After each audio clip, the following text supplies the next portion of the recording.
আপনার কাছে অনুরোধ, এই দুনিয়া বড় কিছুদিনই জিন্দিগি পায়াম। আপনি সালমান শাহ তালাশ করেন, নায়ক তালাশ করেন, মাগো স্মার্ট তালাশ করেন। এই দুনিয়া স্মার্টের জিন্দিগি নয়। আপনার স্বামী যখন সুন্নতে রঙে রঙিন হয়ে যাবে, নবীজির আমলে আমল হয়ে যাবে, দুনিয়াতে হবে শান্তি, পরকালে হবে শান্তি। কিয়ামতের মাঠে আল্লাহ রাসূল আপনার স্বামীকে চিনবে। মায়েশা ডাকতে, নবীজি কিয়ামতের মাঠে আপনার উম্মতের পরিচয় কি, আলামত কি? আল্লাহর নবী ডাক দে, আয়েশা রে, আমার উম্মত যদি দুনিয়াতে সুন্নত মানে, আমার উম্মত যদি দুনিয়াতে 5 ওয়াক্ত নামাজ পড়ে, উযু করে, তার প্রত্যেক অঙ্গ প্রত্যঙ্গের মধ্যে নূর চমকাবে। কিয়ামতের ময়দানে বিশ্ব নবী আমি চিনে চিনে দেখব আমার উম্মত গুলো কপাল চানওয়ালা, নূর চমকাচ্ছে চেহারার মধ্যে। আমি নবী দেখে দেখে চিনে চিনে আমার উম্মতকে নিয়ে আমি নবী জান্নাতে পৌঁছিয়া যাব। তাহলে উম্মতের সিনার আলামত হচ্ছে সুন্নত, ঠিক না ঠিক? এখন এই সুন্নত বাদ দিলে লাভ না লস? আরেকজন লাভ না লস? লস। মা বোনেরা, তুমি তোমার স্বামীরে উৎসাহিত করো দিনের প্রতি, তুমি সেই দিনের জন্য তাকে অবহেলা অলসতা করো, তাহলে তুমি কিন্তু কিয়ামতের ময়দানে দায়ী হইতে হবে। আল্লাহর কসম, বিশ্ব নবীর এই সুন্নতের সঙ্গে ঠাট্টা মস্কারি করলে তুমি কিয়ামতের ময়দানে আল্লাহর কাছে জবাবদিহি করতে হবে। যেরকম ঠিক না ঠিক? কিছু চেয়ে আল্লাহর নবীকে প্রাধান্য দিতেন, যেরকম মারহাবা। কি প্রাধান্য? আল্লাহ নবী পত্র দিল, এক যুদ্ধে যেতে হবে, হুযায়ফার কাছে পত্র লিখেছে, আগামীকাল হুনাইনের যুদ্ধের মধ্যে তুমি প্রথম সেনাপতি, প্রথম আমির যেতে হবে। ওই পত্রবার সঙ্গে সঙ্গে আল্লাহ নবী সাহাবী হুযায়ফা রাদিয়াল্লাহু তাআলা নাম, উনি যখন পত্র পাইলেন চুমা দিলেন, গাল লাগাইলেন, চোখে লাগাইলেন। হুযায়ফা রাদিয়াল্লাহু তাআলা আনহু এই অবস্থা বিয়ের মজলিসের মধ্যে শুধু ইজাব কবুল করেছে। ইজাব কবুল করার সঙ্গে সঙ্গে হুযায়ফা রাদিয়াল্লাহু তাআলা আনহু মজলিস থেকে উঠে যায়। মজলিসের লোকেরা ডেকে ডেকে বলল, হুযায়ফা রে, তুমি কোথায় চলে যাচ্ছ? আমি চলে যাচ্ছি, বিশ্ব নবী, মায়ার নবী, রহমতের নবী আমাকে পত্র দিয়েছে, আমি আর বিলম্ব করতে পারি না। রে হুযায়ফা, নবী সুন্নত হিসাবে বিবিকে দেখে যাও, স্ত্রীর দেখে যাও না, বিশ্ব নবীকে উনার সঙ্গে আমার বেয়াদবি হয়ে যাবে, অন্যায় হয়ে যাবে। আমি যদি বিলম্ব করি আর নবী যদি বিরক্ত হয়ে যায়, আমি হুযায়ফা জীবন ধ্বংস হয়ে যাব। আমি আর বিলম্ব করব না। আবার গুড়ার মধ্যে চড়া হইয়া অস্ত্রের সজ্জে সজ্জিত হয়ে আবার জিহাদের ময়দানে রওয়ানা। এবার ওখানে যাওয়ার সঙ্গে সঙ্গে নতুন বিবি পত্র দিয়েছে, স্বামীরা নতুন ইজাব কবুল হয়েছে, ও স্বামী আপনার সঙ্গে একটু দেখা সাক্ষাৎ করার মধ্যে মনের মধ্যে আসা, আপনি আমার সঙ্গে একটু সাক্ষাৎ করুন। অপর পৃষ্ঠায় লিখে দিল, বিবি আমি আর সময় দিতে পারবো না গো বিবি, জান্নাতে হুরগাল মাল আমার জন্য অপেক্ষা করতেছে, আমি আর আসতে পারবো না, আমাকে ক্ষমা করে দিও। অপর পৃষ্ঠা লিখে দিয়ে বল, আবার চিঠি আসলো, আবার চিঠি আসলো, 3 নাম্বার পর্যন্ত চিঠি এসেছে। অপর পৃষ্ঠায় আবার লিখে দিল, বিবি তুমি আমাকে বিরক্ত করবে না, আল্লাহ নবী আমাকে পারমিশন দিয়েছে, এজাজত দিয়েছে, আমাকে বিরক্ত করবে না। আল্লাহ নবী পত্র থেকে বলল, হুযায়ফা রে, কে তোমারে বারবার পত্রের মাধ্যমে বিরক্ত করতেছে? হুজুর, গতকাল কিছুদিন আগে আপনি আমাকে পত্র দিয়েছিলেন,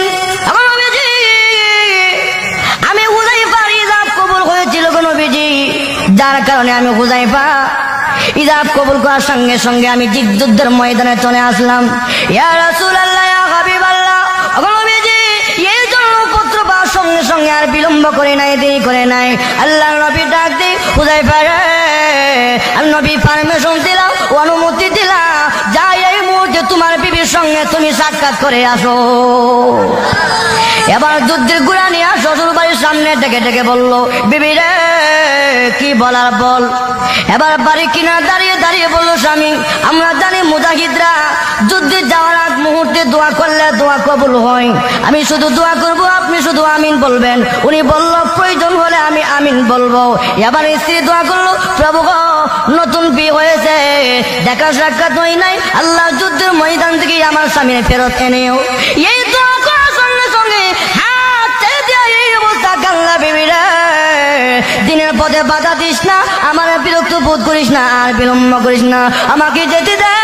এই বিবি কিয়ামতের মাঠে তোমার সঙ্গে আমার সাক্ষাৎ হবে। এই কথা বলে এই যুদ্ধের মধ্যে আল্লাহ নবী সাহাবী হুযায়ফা রাদিয়াল্লাহু তাআলা আনহু চলে গেল। উনি চলে যাওয়ার পর যুদ্ধ করতে করতে আল্লাহ রাস্তায় নবীর সাহাবী আল্লাহ রাস্তায় শহীদ হইয়া যায়। কি পরিমাণ মহব্বত ছিল আল্লাহ এবং আল্লাহর রাসূলের প্রতি, দিনের প্রতি, যেরকম ঠিক না বেঠে। এই জন্য ভাইরা আমার ওই সাহাবা কেরাম আল্লাহ এবং আল্লাহ রাসূলকে মহব্বত করার কারণে দাম কমছে না বাড়ছে? বাড়ছে। যাক বলতেছিলাম, এই জন্য সুর গুহায় আবু বকর সিদ্দিক রাদিয়াল্লাহু তাআলা আনহু নবীজিরে নিজের জীবনের চেয়ে বেশি মহব্বত করছে, নবীর আমলে হয়েছে, ঠিক না ঠিক? এই আমলে হওয়ার কারণে এখন সেই গোত্রের ভেতরে 3 দিন 3 রাত অবস্থান করার পর আল্লাহ নবী এখান থেকে রওনা হবে মদিনার দিকে। এই অবস্থা একজন বেঈমান কাফির সুরাকা আল্লাহ নবীকে ফলো করে নবীজির পেছনে পেছনে আসতে আক্রমণ করবে। আল্লাহ নবী ডাক দি, প্রভু গো, জালিমের জুলুম থেকে ইবাদত করো। দোয়া করার সঙ্গে সঙ্গে ইয়ামার সুরাকা দেখা যাচ্ছে গুড়া নিয়ে নিচে ডাবতে শুরু করছে। সুবহানাল্লাহ। নিচে ডাবতেছি। সুরাকা বলো, ইয়া রাসূলুল্লাহ, আমি মাফ চাই, ক্ষমা চাই, হুজুর ভুল করছি। একবার দুইবার তৃতীয়বার পর্যন্ত আসতেছিল। শেষ পর্যন্ত কেউ বলে মুসলমান হয়েছে, কেউ বলে মুসলমান হন নাই, তবে নবীজিকে আর আক্রমণ করে নাই, চলে যায়। এই অবস্থা আল্লাহ নবী মদিনার দিকে যাচ্ছে। ইতিহাসের কিতাবে লেখছে যে সাহাবা কেরাম মদিনার লোকেরা রাসূলের আগমন উপলক্ষে এত আনন্দ উল্লাস জীবনে কোনোদিন এমন আনন্দ উল্লাস করে নাই। সুবহানাল্লাহ।